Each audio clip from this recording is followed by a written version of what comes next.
How can you get revenge for a broken heart? How to get back at an ex. In this video, we'll talk about how to get revenge on an ex for your pain and suffering. Before we move on to discussing this video, I ask you to click the button, subscribe, and like so that as many people as possible can see it. So, let's get started with the discussion. And the first thing you can do to get back at your ex is to deal with the desire for revenge. Think about why you want to get revenge on him. So, badly, why you want to cause him pain. What makes you feel these emotions? After all, in reality, when we're feeling really bad, we can experience a wide range of emotions. We might feel bad, hurt, or scared. We might suffer. We might get angry. We might feel offended. We might want revenge. We can experience different feelings during difficult times, and we need to feel them, acknowledge them, understand our feelings so that it becomes easier to let them go later. So, allow yourself to dwell on the thoughts that will speak to you. Why do you want revenge? Why? What will this revenge bring you? Stay in that state. There is nothing wrong with any of your emotions, really. And you don't need to feel guilty for having such a desire. It's normal, because a person goes through certain stages. During a breakup of grief, there are 4.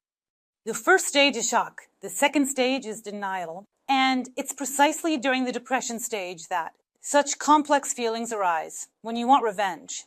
You want it for what we gave, for what we invested in the relationship, for not being appreciated. We want to cause pain so that the person who didn't appreciate it feels just as hurt. But if we cut our finger, it hurts, it's unpleasant, we might cry if it's a deep cut. And if someone nearby also cuts their finger to make us feel better, will it really make it easier? In reality, it won't, and revenge often brings no relief.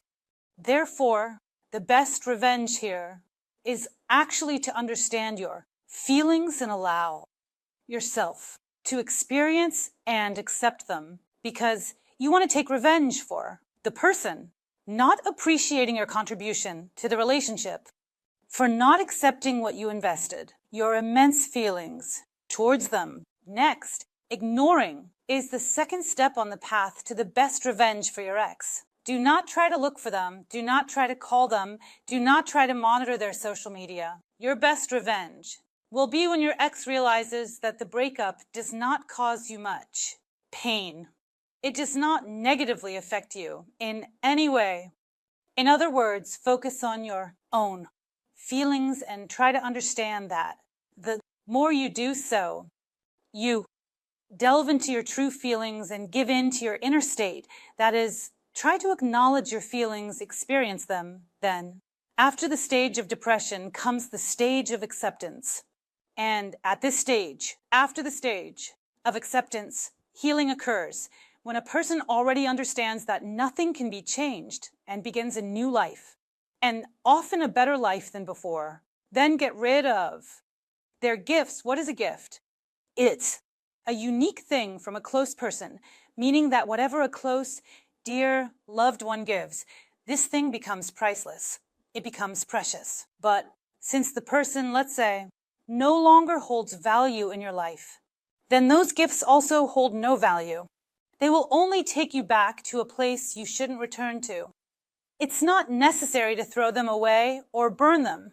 You can take these things if they are good or useful and donate them to charity or give them to some acquaintances. But part with those things that will strongly anchor you, bringing you back to certain happy moments. Our brain is designed in such a way that over time it erases all the bad and remembers all the good. And gifts are indeed associations with bright events. Why torture yourself and constantly return to some happy moments just to cause yourself more pain? And here, in fact, the best revenge is moving forward. I gave away the gifts and move on, heading towards my new, happy, better future. Next, love yourself more than you hate your ex. Hatred is actually a feeling that can sometimes completely consume you.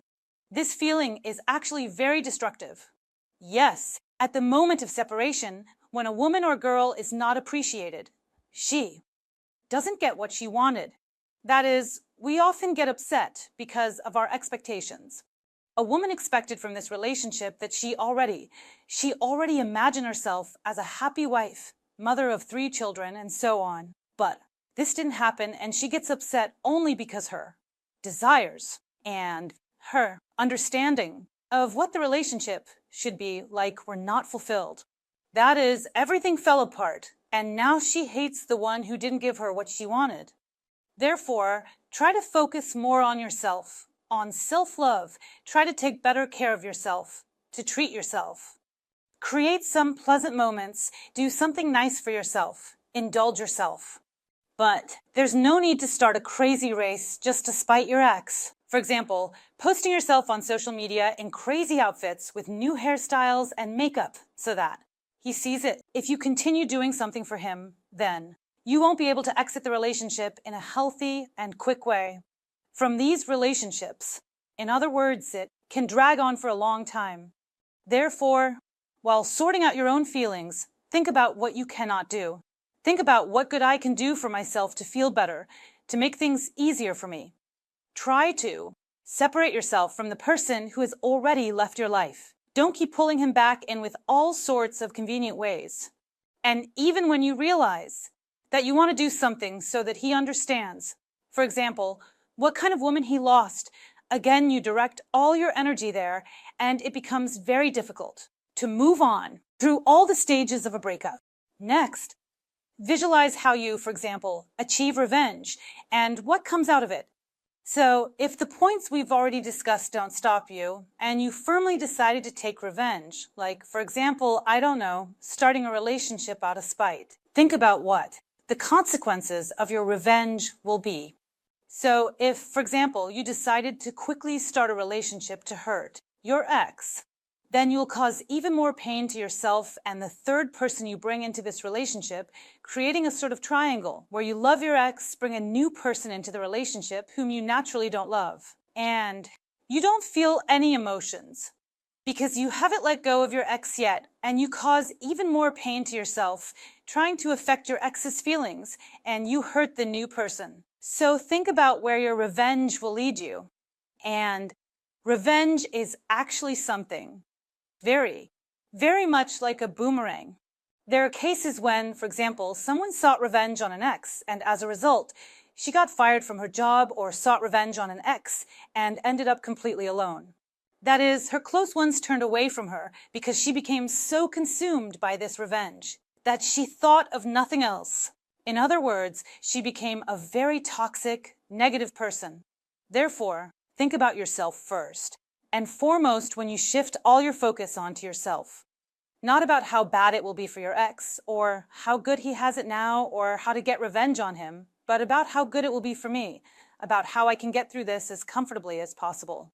This difficult period, what can I do for myself to the fullest extent to let go of the situation and my feelings so that it becomes easier for me moving forward? This will be the best revenge for your ex. Next, pity your ex for being the kind of person he is. In other words, just pity him. He didn't appreciate how wonderful you are. He didn't appreciate how kind, sincere, happy, perhaps domestic, perhaps very much trying for the relationship you are. He didn't appreciate that. And maybe this person can appreciate something good. No, he needs a woman in his life who will cause him pain. Well, that's just an example. Pity him for not being able to accept what life gives him. He can't accept something wonderful. Pity him. Maybe he cheated on you and betrayed you. Pity him for not being able to create happy relationships, for not being able to be honest, for not being able to build strong relationships. Pity him and move on, creating your own happy life, and you will make yourself as happy as possible. And that is the best revenge for an ex. Next, revenge is actually focusing on the offender. And the more you focus on him, the longer your recovery will take. So shift all your focus onto yourself. Experience your emotions, live through your feelings, endure your pain. Accept the fact that often we don't get what we want from relationships for one simple reason: our desires. But the person next to you might often want something different from the relationship. So, accept your projections onto the relationship, accept your desires, and live through this as ecologically as possible. A period to learn the maximum number of lessons for yourself, possibly after this difficult time. The person who will truly appreciate you might appear in your life, because right now you are ready for happy and genuine, strong relationships, having gone through such a challenging period for yourself. Don't fall into it together. Don't sink into this negativity. Revenge and hatred are consuming, and it's very difficult to get out of there. Think about how you can make yourself happy, how you can diversify your everyday, what you can fill it with some new feelings, new emotions, new hobbies and interests, so as not to focus on difficult emotions and your, let's say, complex desires for revenge. That's all I have for this video. I was with you, Alisa Vardomskaya. I hope for your likes and subscriptions. Write in the comments what you would like to discuss in my new videos. Don't forget to hit the bell, and goodbye to everyone.